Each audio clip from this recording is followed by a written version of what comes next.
Friends, welcome to ಮನಸ್ಸು creations YouTube channel. ನೋಡಿ, ಇವತ್ತು ಮೊಟ್ಟೆ ಇಟ್ಕೊಂಡಿದ್ದೀನಿ ನಾನು. ಸೊ ಮೊಟ್ಟೆನಲ್ಲಿ ಪೆಪ್ಪರ್ ಫ್ರೈ ಹೇಗೆ ಮಾಡೋದು ಅಂತ ಬನ್ನಿ ನೋಡೋಣ. ಸೊ ಯಾವಾಗಲೂ ಅದೇ ಥರ ತಿಂದು ಬೋರ್ ಆಗಿರುತ್ತಲ್ವ. ಸೊ ಬನ್ನಿ ಈಗ ಹೇಗೆ ಮಾಡೋದು ಅಂತ, ಮೊಟ್ಟೆ ಪೆಪ್ಪರ್ ಫ್ರೈ ಹೇಗೆ ಮಾಡೋದು ಅಂತ ನೋಡೋಣ.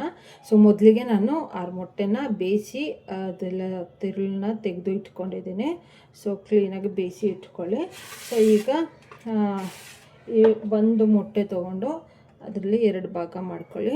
ಸೊ ನಿಮ್ಗೆ ಬೇಕಾದರೆ ಅದನ್ನು ಇನ್ನೂ 2 ಭಾಗ ಮಾಡ್ಕೋಬೋದು.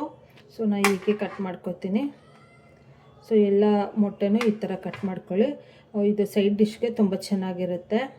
ರಸಮ್ಮು, ಅನ್ನ, ಬೇಳೆ ಸಾಂಬಾರು ಆ ಥರ ಎಲ್ಲ ಏನಾದರೂ ಮಾಡ್ತೀವಲ್ಲ, ಸೊ ಆ ಟೈಮಲ್ಲಿ ಇದು ಸೈಡ್ ಡಿಶ್ ಆಗಿ ಚೆನ್ನಾಗಿರುತ್ತೆ ತಿನ್ನೋಕ್ಕೆ.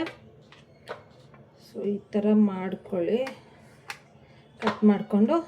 ಸೊ ಇದಕ್ಕೆ ಲೈಟಾಗಿ ಒಂದೇ ಒಂದು ಜೀರಿಗೆ ಮತ್ತು ಪೆಪ್ಪರು ಸೊ ಗ್ರೈಂಡ್ ಮಾಡ್ಕೊಬರೋಣ. ಸೊ ಈಗ ಏನು ಒಂದು ಜಾರ್ ತೊಗೊಳ್ಳಿ. ಒಂದು ಜಾರಲ್ಲಿ 2 ಸ್ಪೂನು ಪೆಪ್ಪರ್ ಹಾಕ್ಕೊಳ್ಳೋಣ. ಸೊ 1 ಸ್ಪೂನು ಜೀರಾ, ಸ್ವಲ್ಪ ಅರಿಶಿನ ಹಾಕ್ಕೊಳ್ಳೋಣ, ಮತ್ತು ಧನಿಯಾ ಪೌಡರು 1 ಸ್ಪೂನು. ಸೊ ಈಗ ಇದನ್ನು ಚೆನ್ನಾಗಿ ಗ್ರೈಂಡ್ ಮಾಡ್ಕೊಬರೋಣ. ಫುಲ್ ಪೇಸ್ಟ್ ಅಂದರೆ ಫುಲ್ ಪೌಡರ್ ಆಗಬೇಕು. ಸೊ ಆ ಥರ ಮಾಡ್ಕೊಬರೋಣ. ನೋಡಿ, ಈಗ ಫುಲ್ಲಾಗಿ ಫೈನಾಗಿ ಪೌಡರ್ ಆಗಿದೆ. ಸೊ ಬನ್ನಿ ಈಗ ತವ ಮೇಲೆ ಎಣ್ಣೆ ಹಾಕೋಣ. ನೋಡಿ, ಈಗ ಸ್ಟವ್ ಆನ್ ಮಾಡ್ಕೊಳ್ಳೋಣ. ಸೊ ಎಣ್ಣೆ ಹಾಕೊಳ್ಳೋಣ.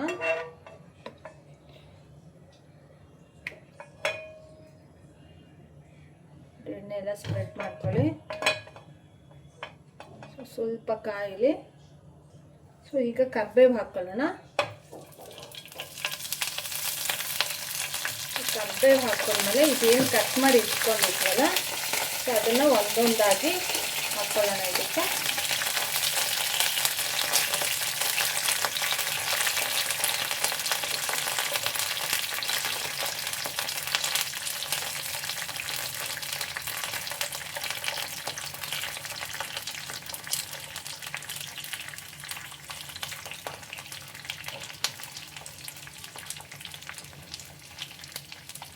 ಮೀಡಿಯಮ್ ಫ್ಲೇಮಲ್ಲಿ ಇಟ್ಕೊಳ್ಳಿ, ಹೈ ಫ್ಲೇಮಲ್ಲಿ ಇಡಬೇಡಿ. ಒಂದು ಸ್ವಲ್ಪ ರೋಸ್ಟ್ ಆಗಲಿ.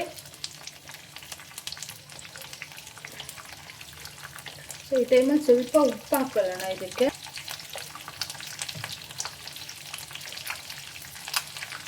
ರುಚಿಗೆ ತಕ್ಕಷ್ಟು ಉಪ್ಪು ಹಾಕೊಳ್ಳೋಣ ಸ್ವಲ್ಪ.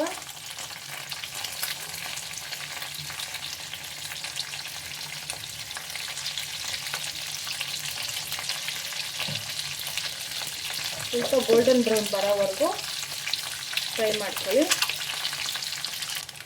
ನೋಡಿ, ಈ ಥರ ನೊರೆ ಬಿಟ್ಕೊಳ್ಳುತ್ತೆ. ಮೊಟ್ಟೆ ಕಟ್ ಮಾಡಿ ಹಾಕಿದಾಗ ಈ ಥರ ನೊರೆ ಬಿಟ್ಟೇ ಬಿಡುತ್ತೆ ಅದು. ಸೊ ನೋಡಿ, ಇನ್ನೂ ಗೋಲ್ಡನ್ ಬ್ರೌನ್ ಹಾಕಬೇಕು. ಸೊ ಅಲ್ಲಿವರೆಗೂ ಸ್ವಲ್ಪ ಹಾಗೆ ಬೇಯಿಸ್ಕೊಳ್ಳಿ ಮೀಡಿಯಮ್ ಫ್ಲೇಮಲ್ಲಿ ಇಟ್ಕೊಂಡು. ಹೈ ಫ್ಲೇಮಲ್ಲಿ ಇಡಬೇಡಿ, ತುಂಬ ಸಿಗೋಗ್ಬಿಡುತ್ತೆ.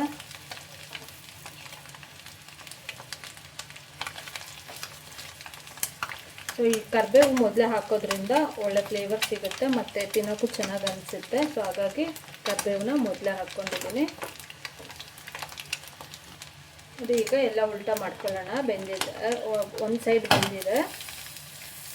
ನೋಡಿ, ಸಾಕು ಅಷ್ಟು.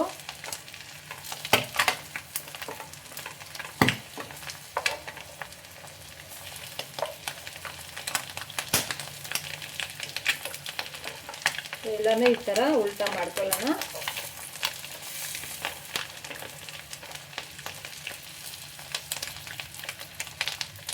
ಸ್ವಲ್ಪ ಉಪ್ಪು ಹಾಕೊಳ್ಳೋಣ. ಆಗಲೇ ಸ್ವಲ್ಪ ಹಾಕಿದ್ವಲ್ಲ, ಸ್ವಲ್ಪ ಉಪ್ಪು ಹಾಕ್ಬಿಟ್ಟು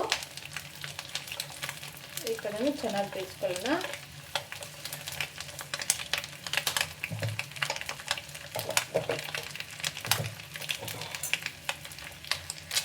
ನೋಡಿ, ಈಗ ಫುಲ್ಲು ಲೋ ಫ್ಲೇಮಲ್ಲಿ ಇಟ್ಕೊಳ್ಳಿ. ಸೊ ಈಗ ಆ ಪೆಪ್ಪರು, ಜೀರಾ ಪೌಡರ್ ಎಲ್ಲ ಏನಿತ್ತಲ್ವ, ಸೊ ಅದನ್ನೆಲ್ಲ ಹಾಕ್ಕೊಳ್ಳೋಣ ಇದ್ರ ಮೇಲೆ.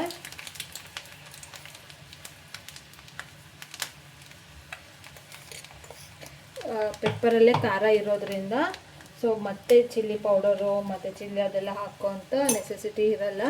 ಸೊ ಇಷ್ಟೇ ಸಾಕು. ಸೊ ಇದನ್ನು ಚೆನ್ನಾಗಿ ಫ್ರೈ ಮಾಡ್ಕೊಳ್ಳೋಣ.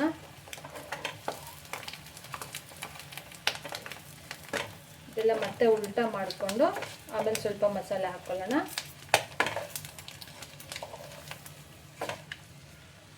ನೋಡಿ ಎಲ್ಲ ಉಲ್ಟಾ ಮಾಡಿದ್ಮೇಲೆ ಆಮೇಲೆ ಸ್ವಲ್ಪ ಹಾಕ್ಕೊಳ್ಳಿ ಪೌಡರ್ನ. ನೀವು ಇದನ್ನು ಸ್ವಲ್ಪ ಜಾಸ್ತಿ ಬೇಕಾದರೂ ಪೌಡರ್ ಮಾಡಿ ಸ್ಟೋರ್ ಮಾಡಿ ಇಟ್ಕೋಬೋದು. ನೆಕ್ಸ್ಟ್ ಟೈಮ್ ಮಾಡುವಾಗ ಮತ್ತೆ ಯೂಸ್ ಮಾಡ್ಕೋಬೋದು.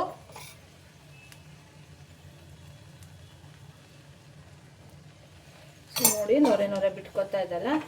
ಸೊ ಸ್ವಲ್ಪ ಮೀಡಿಯಮ್ ಫ್ಲೇಮಲ್ಲಿ ಇಟ್ಕೊಂಡು ಚೆನ್ನಾಗಿ ಫ್ರೈ ಮಾಡ್ಕೊಳ್ಳಿ. ಸೊ ನೋಡಿ ಫ್ರೆಂಡ್ಸ್, ಈಗ ಲಾಸ್ಟಲ್ಲಿ ಆಗಿದೆ, ಇದು ರೆಡಿ ಆಗಿದೆ. ಸೊ ಲಾಸ್ಟಲ್ಲಿ ಒಂದು ಸ್ವಲ್ಪ ಕೊತ್ತಂಬರಿ ಸೊಪ್ಪು ಹಾಕೊಳ್ಳೋಣ. ಸೊ ನೋಡಿ ಇದು ಆ್ಯಕ್ಚುಲಿ ಸ್ಟ್ರೀಟ್ ಫುಡ್ಡು. ವಿಜಯನಗರಲ್ಲಿ ಮತ್ತು V V Puram street foods areas ಇದೆ ಅಲ್ವಾ. ಸೊ ಅಲ್ಲೆಲ್ಲ ನಾನು ಟೇಸ್ಟ್ ಮಾಡಿದ್ದೀನಿ. ಮೊಟ್ಟೆ ಪೆಪ್ಪರ್ ಫ್ರೈನ ಹೀಗೆ ಮಾಡಿ ಕೊಡೋದವರು. ಸೊ ನಾವು ಒಂದ್ಸಲ ಮನೆಗೆ ಬಂದು ಟ್ರೈ ಮಾಡಿ ನೋಡಿದೆ. ಸೊ ತುಂಬ ಚೆನ್ನಾಗಿತ್ತು. ಸೊ ಆವಾಗಿಂದ ಹೀಗೆ ಮಾಡ್ಕೊತೀವಿ. ಪೆಪ್ಪರ್ ಫ್ರೈ ಮಾಡಬೇಕು ಅಂದರೆ ಮೊಟ್ಟೆದು. ಸೊ ನೀವು ಇದೇ ಥರ ಒಂದ್ಸಲ ಟ್ರೈ ಮಾಡಿ ನೋಡಿ ಹೇಗಿತ್ತು ಅಂತ ಕಾಮೆಂಟ್ ಮಾಡಿ, ಶೇರ್ ಮಾಡಿ ವಿಡಿಯೋ ಇಷ್ಟ ಆದರೆ. ಸೊ ಇಷ್ಟೊತ್ತು ವಿಡಿಯೋ ನೋಡಿದ್ದಕ್ಕೆ thank you for watching friends. ಒಂದ್ಸಲ ಟ್ರೈ ಮಾಡಿ ತಿಂದು ನೋಡಿ ಹೇಗಿತ್ತು ಅಂತ ಕಾಮೆಂಟ್ ಮಾಡಿ. Thank you for watching.